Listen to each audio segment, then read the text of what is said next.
evening and welcome to Confessions. I'm your hostess of a light, Jennifer Watson. I'm a empowerment coach and motivational speaker, and my mission is to provide a safe space for you to step into the darkness to shine your brightest of lights. And that's what this show is all about.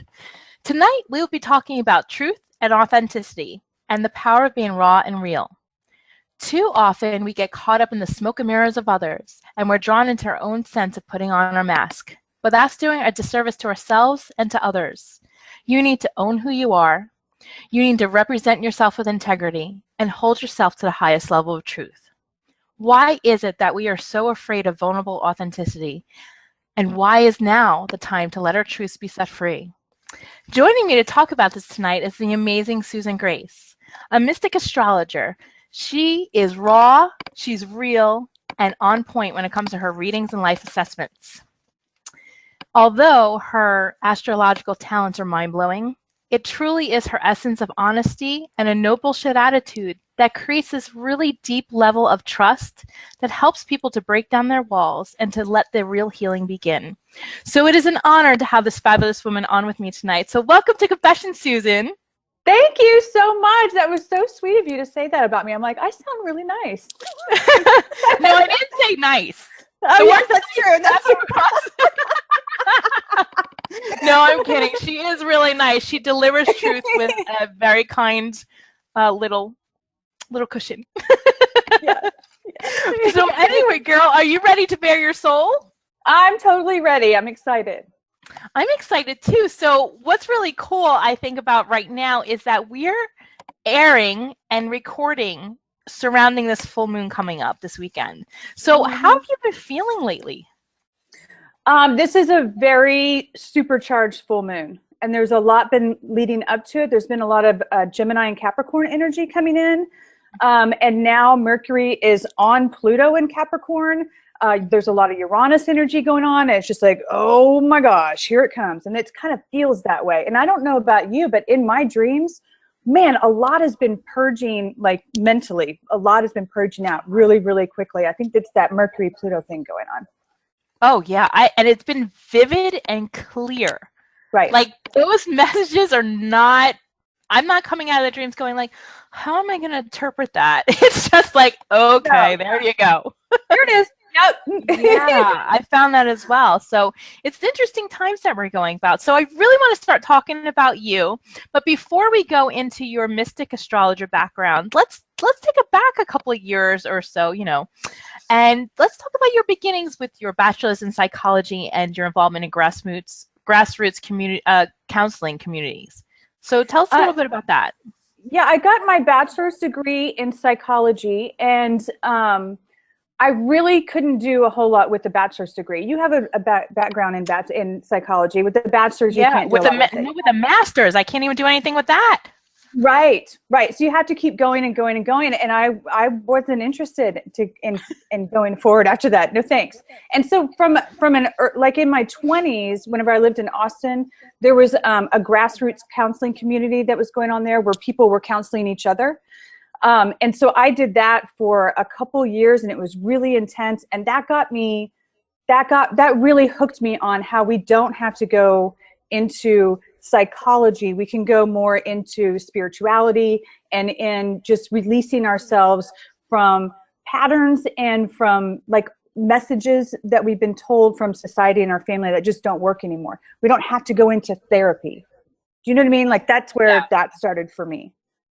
So where did you start making the connection with yourself and spirituality? When did that happen for you?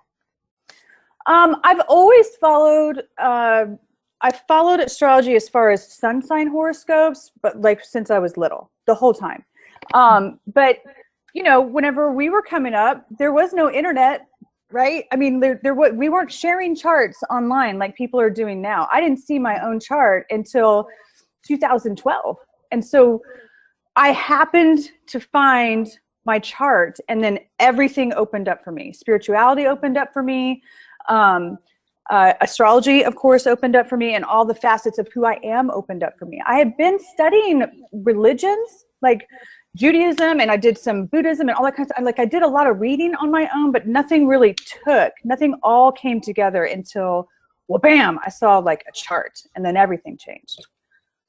So what did you start studying that? How did you learn more about astrology? Is it just intuitive, or you've read, or is it a combination of both?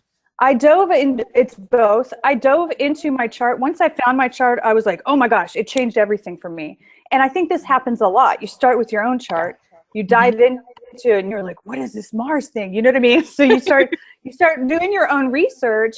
And then for me, and then you start looking at other people's charts and seeing how different concepts go across all charts. And then just for me, I think that because I have a lot of water in my chart, so I'm intuitive driven and emotionally driven and artistically driven, and I have a lot of fire also.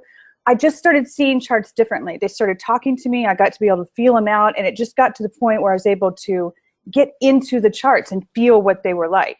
Does that make sense? Hmm. Yeah, to me it does. Yeah. People watching, no idea, but to me it does. We talk the same language.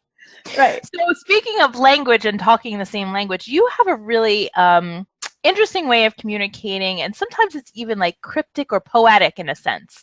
And I love how you describe yourself and your journey on your website about the well. Tell us a little bit about that experience and what that really means. Um, that is a description of what it felt like for me whenever I went into I just completely fell down in 2013. I mean, it was bad. I went all the way down. And that's a description of what it felt like for me. It really felt like I was at the bottom of a deep, dark well, and I could see no light at all. And and I didn't know what to do about it. I wasn't sure there was any light at all that existed. And then quite literally, I heard a voice that said, you need to start climbing. Just start climbing. That's all you need to do. And I didn't know what the voice was. I was just like, okay, I wanted to live. I wanted to live. And so I just started climbing. I kept diving into my chart. I kept getting up every day. I kept going to work. I kept taking care of myself, and I just started climbing. And I was like, I have to get out of this darkness. I have to. And the more I climbed, the more I could see a light up ahead. And I say that it's almost literally. I started to be like, okay, it's not complete darkness. It's not. There's a little light. And then it just got more and more and more. And I really thought that up ahead, that light really was like the light of day that people talk about. Like, and then it dawned, like something like that. And that's not what I found to be true. I really do believe that when you get to the top of that well, you're seeing the light of people who have made it out before. It's every practitioner who is at the top of those wells saying, you must climb, and I'll climb with you, but you have to start climbing. That's what we're doing. We're being the light for people that are stuck way at the bottom and have no idea that there's a way out. I really do think that that's the light of the survivors who mine the wells. And that's how I've come to know my journey out, and now how I see myself now. Like I mine the well, and I can't imagine myself ever leaving the well. I am at the well at all times, and I'll get in that well with you. As long as you will climb, I'll get in that well with you. I love that. And I think you get in the well with people every day with your writings on Facebook. You have this beautiful ability to summarize what's going on in the sky, but then put it in these profound words that people really relate to. And then you find these most unique graphics. I don't even know how you find half this shit. And it connects, but it's like, some people are auditory, they have to hear the words, and then some people are visual, and you bring that element together where it's not just saying, hey, Mercury is here and this is what it means. It's like you're touching heartstrings. So what inspires you, empowers you to find those images, to create those words? What happens to you when you create something like that? It started whenever it was exactly that, where I was hearing other astrologers describing the energy for the day in different aspects, like Mars is doing this, Sun's doing this is what they're doing. And I got to where at the end I was like, okay, but what does that mean? Like, what does it mean? All of it, right? And so I started matching aspects to an image, because an art conveys a feeling instantly. And I think it's important for our lives as humans, because we are art. We are art. And so when we interact with art, It resonates instantly. And so that's what I started doing. I started matching aspects with art. And then after a while, people were just like, you know, I understand the woman licking honey off a turntable, Susan, but can you add words because I need help? And so I started writing, and I don't know why it comes out in verse. And I really don't think it all comes from me. When that stuff comes through, man, it just flows all the way out. And it just has always come out in verse. I have no idea why. And it's often that I wake up in the morning and I'm like, I don't think I have another post in me. Haven't I said it all?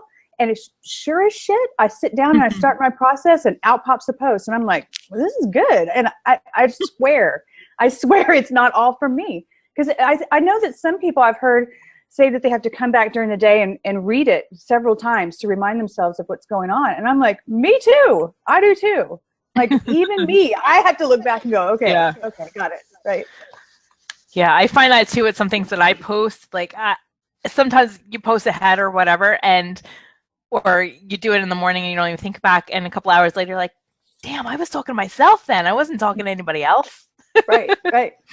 So what I think a lot of people can relate to you, and it kind of ties us into this topic tonight that I want to bring up about truth and authenticity. It's like you let it rip. Like you don't sugarcoat anything. You don't be like, it's okay, honey, you're going to be okay. Or, you know, I mean, there's the compassion there and there's the love there and the support, but there's also this, hey, you're human. This is happening right now and you're normal, but it's fucked up right now. And you know, why do you think it is that some people are afraid to let it rip like that? I think it's a fear of being criticized. I think it's a fear of not appealing to everyone. I think anytime we talk, write, speak, create art, anytime we produce anything that goes outward, I think it's important to not create something with, are people going to like it in mind? It's important that you speak and walk and create in truth. If it resonates and it's the truth and you know it, if you know it, then put it out. And you're not going to appeal to everybody. But if it's the truth, it will resonate with people. You don't have to. But what I do is I try my best to stay with the truth. Stay with the truth. Stay with the truth. I cannot operate from, well, what do they want me to say? Well, what fucking good is that? People want to hear that they're pretty and that they dance nice. Well, not everybody dances nice, okay? You probably shouldn't be dancing. I love it. I love it. I know what you mean because as I went on my own journey becoming a healer and everything, I feel like there's a certain persona you need to be in the spiritual community.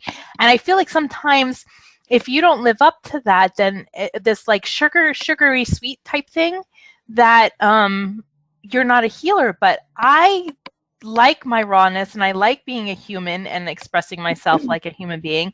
And I think that's what's missing. I think we all try to, like you said, like we're not following our truth, or like we're thinking about, well, would people accept us? And how is that helping anybody? We weren't created as cookie cutters. Right. And it's not, I don't think it's leading the way. And I also think that it's disingenuous to go out into the collective and say, I'm a healer. You're not a healer. You are not.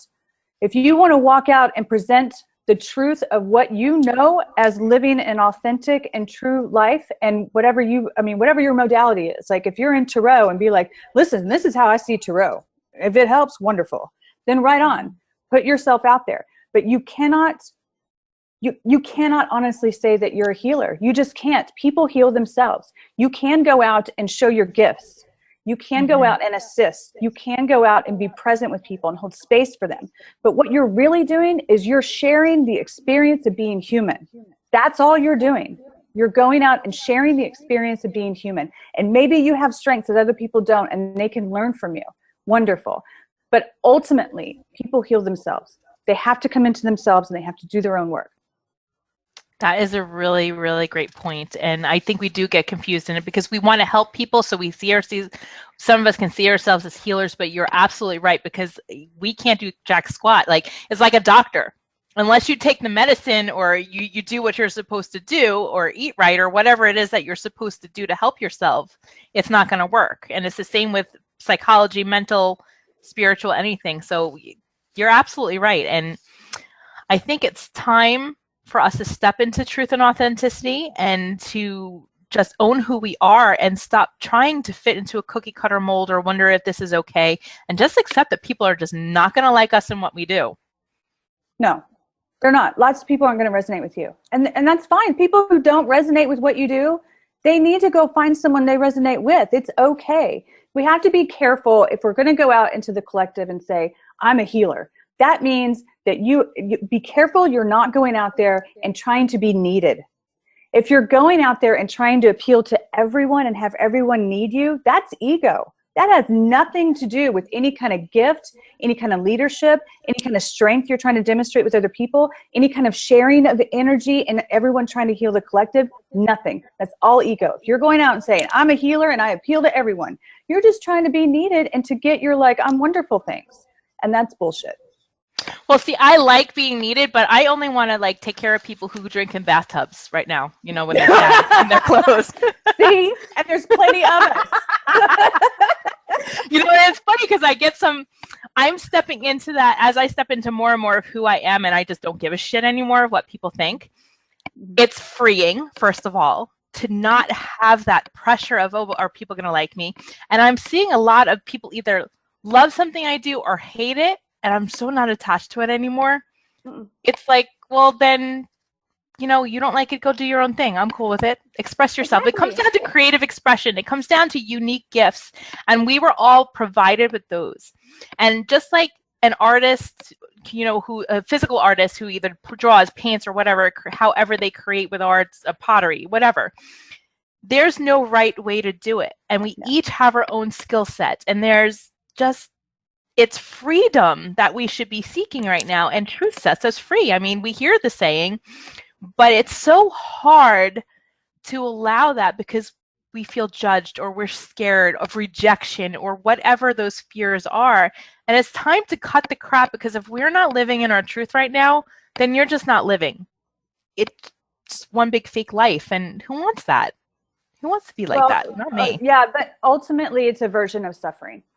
If you are hiding part of yourself and you're being inauthentic and you're being what other people expect, that means you're resisting a whole segment of yourself. An entire segment of yourself is in hiding. That's suffering. That's a resistance. That's a suffering, and it hurts deeply. It increases the separateness between us, and separateness is painful, very painful. It's part of the human condition that we ache for each other. We ache for each other. And we cannot get closer together if part of us is in hiding. We can't. Like this whole thing about, oh, look how we're all the same. You're not. There's a vast, vast, vast, vast amount of abyss between you and I. If you and I are just pretending we're someone we're not close at all. We're very far away. And that's painful. I mean, deeply painful. You know, and I know, you know, coming back, you're talking about your 2013, I think you said that's when you went through a really dark time. And I think that's when you experienced some of your suffering, but then it's led you to this path here today. So how did you get onto the path of owning who you are and stepping into this role as mystic astrologer for people? My big fall was something I had to climb myself out of. And I said that I had gone back and forth doing art with aspects. And I got to the point where I had lost everything. I mean, I was down to the bone. I was at zero. And I had nothing left to lose. And I wanted to live. I wanted to live. And so that's what I just kept going and going and going and going with the idea of seeing astrology from an art kind of perspective. And then people just were like, ooh, more of that. And I was like, okay. And so I just kept doing it. And then I think I shared with you before, I was on one of your shows before where you guys off camera were like, hey, are you an astrologer? I'm like, nope. And you're like, oh, do believe you are. And then it just got to the point where people are like, I'm going to send you money and you're going to read my chart. And I'm like, okay, sounds good. I mean, this whole thing has taken on a life of its own. But I've noticed it is it has happened completely on its own without me chasing it down, that a channel has opened up here, that through just being myself and it resonating itself with people and people being drawn into it without me chasing anything down, a channel has opened. And now, like, there's all kinds of messages that come through. People who have to hear things specifically from me show up, and it's just become like this own thing with the life of its own. And I think that's about truth. I think if you're excellence driven about the truth, you don't have to chase shit down. It comes to you. Like, excellence in truth is attractive. And I don't mean like pretty sexy. I mean like people are like, it's pretty sexy, honey. It's all that. I'm just saying you don't have to chase down life when you are excellence driven about truth. You don't have to chase it down. It comes to you. Right. It's a state of surrender because you're just being who you are without fighting it. Totally. Yes. I love it. So when people get a reading with you, I know, like, you know, in astrology, there's so many different aspects, and some people go, oh, I want regressions, or I want past life, or what are some of your specialties? What makes you stand out?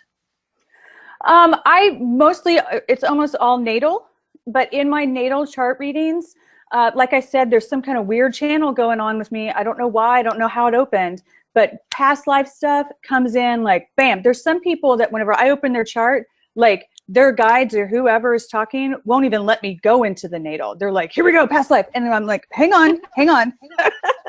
I have to at least show her chart. And then like other stuff starts coming through. So really it's that I get into a natal chart and it unlocks for me, not for me, for the person I'm reading for, but it unlocks, it has a message, and then like, ba-bam, something opens and you've got all kinds of stuff going in like crazy. So I think it's more about not necessarily a type of reading, but that I don't know, it could be that this channel closes at some point because I didn't open it. I don't know why it's open. So I'm like, if you need a message, come get me now. I don't know how long this sucker's gonna be open. That's awesome. So where can people find out more about you and sign up for readings? SusanGrace.org. You can read about my background. There's testimonials there's a page of services, my different kinds of readings. And when you order from there, then I get a notification and we go from there and get scheduled. But I try to get everybody in within the same week, but sometimes it's hard. Sometimes it gets really packed, especially when like the astrology heats up. Like right now, I'm doing the best I can, but you know, I try to get you in fast. That's awesome. So you're amazing. And now it's up to the point of the show where we go deep into confession time. So are you ready to bare your soul a little bit more? I guess so.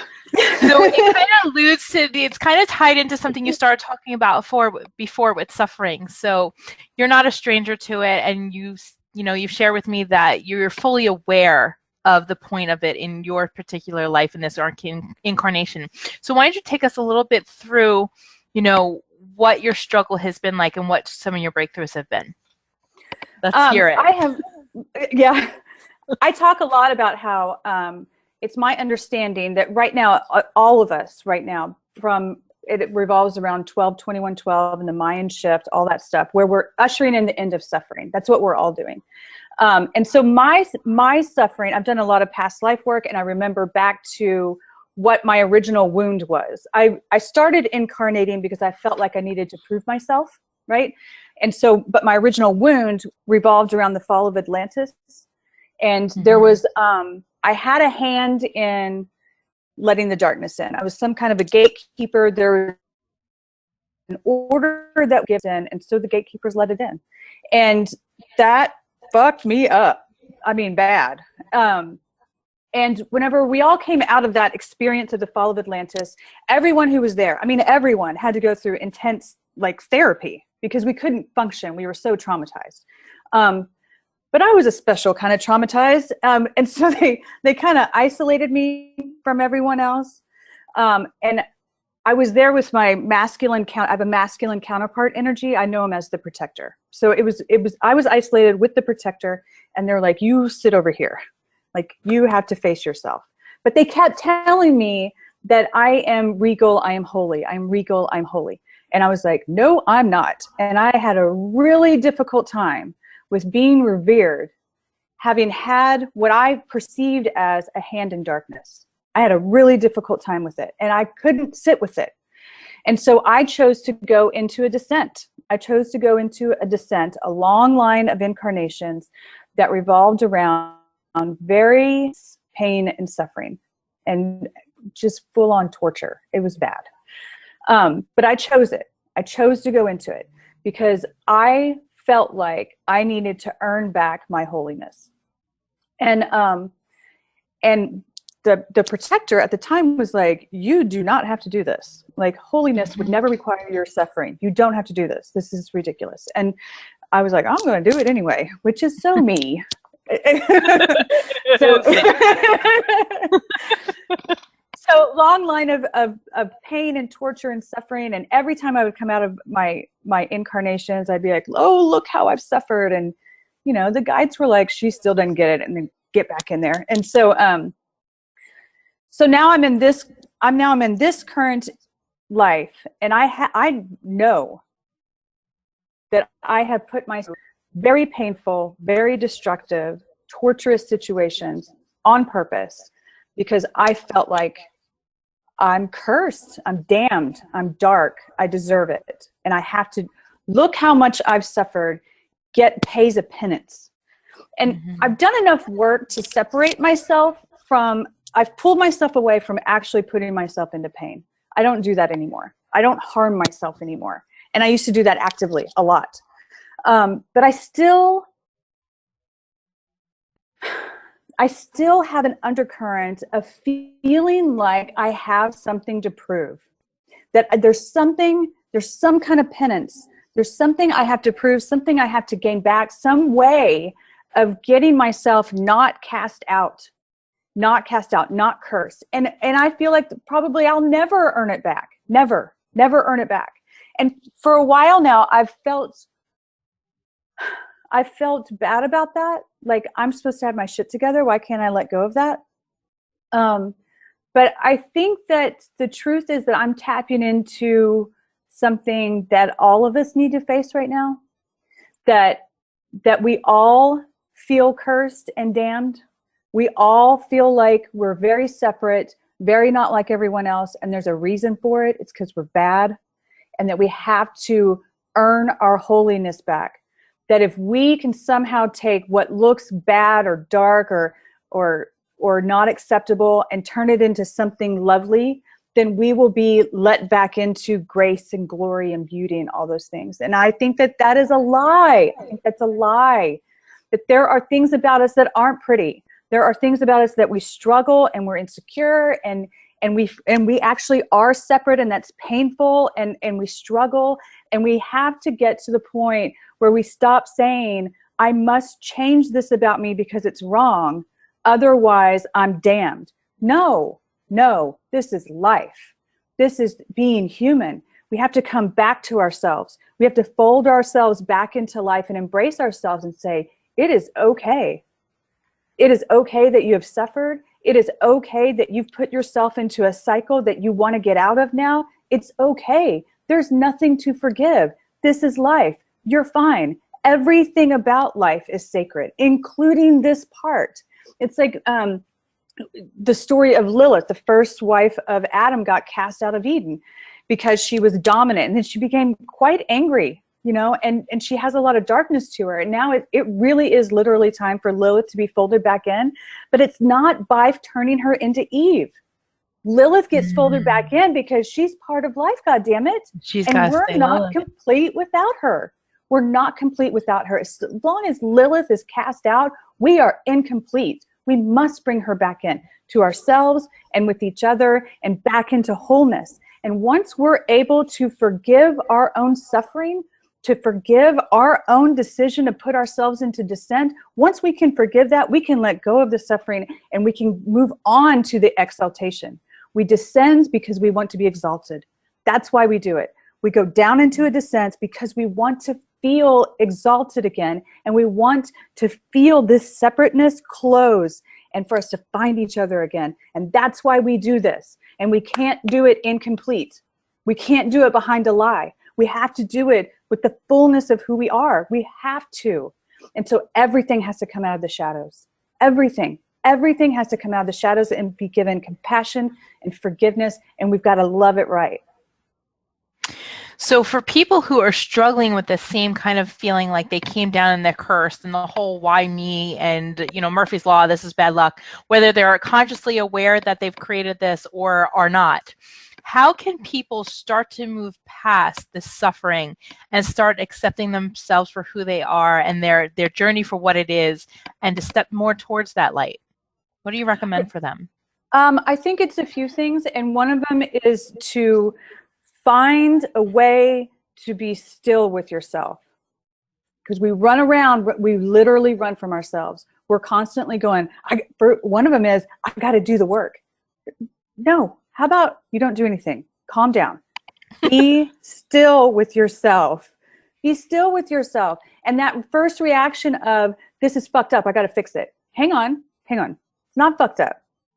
There's a reason why something's going on, and it's pro-survival. Be at home with it. Just look at it and be like, it's okay. It's okay. Whatever's happening, bring it back in and say, it's okay. There's a loving reason why this is going on, and we can heal it. We can heal it. We can stop it right now. And the other thing is that I come across this a lot. People are like, well, if we don't have suffering to fix anymore, what do we do? Like, literally, we can't think of anything to do if we're not suffering. Like, that's what's going on right now. I think we have to come to terms with the fact that we were not put here to suffer. I think that's an ancient message that was erroneously given to us. We are not here to suffer. We're not. We are here to thrive, to express ourselves, to find each other, to love each other, to create wildly shit you've never seen before. Let go of the suffering. That's not why we're here. We are not. It's a mass protest to say, I am not here to suffer, and stop. Just stop. Let go of it. Well, that was pretty fantastic and profound. And I think there's a lot of people who can relate to this. I think, you know, it's an underlying current, especially with the full moon coming up, that there's been a lot of anxiety, especially as we left 2015. But I think there's a renewal of hope as we go into 2016. So I want to thank you for coming on the show and sharing yourself with us tonight. So it was a pleasure to have you on tonight. Thank you so much, Jennifer. I always love being with you. Thank you. Thank you so much. Me too. The feeling's mutual. This is an amazing lady, and I've had her readings, and they are so on point that you're like, oh shit, yeah, that's right. I knew that. Okay, now I have to face it. And it is wonderful, and I highly recommend that you check her out at www.susangrace.org, and also check out her Facebook page if you haven't friended her. She puts on these amazing insights every single day. So I'm going to put those in the links in the video below. And, you know, before we end tonight, is there a final message you have for everybody out there? Yeah, the suffering's over. Really, it's really not complicated. Suffering is over. That's it. Do not be in the suffering business any longer. If there's a choice to be made, choose that you're no longer in the suffering business. That's it. Well, you heard it here. So check her out, susangrace.org. I'm Jennifer Watson. You can find me at www.jennifer-watson.me and also at www.stopthepityparty.com. If you're feeling like you're falling into a pity party, well, I can relate, and you can watch some videos that actually walk you through what you look like when you're in a pity party. So I want to thank you for joining me tonight. Join me next week as I interview Andrea Walker-Hood. She's an intuitive soul healer, and she wants you to live your best life now.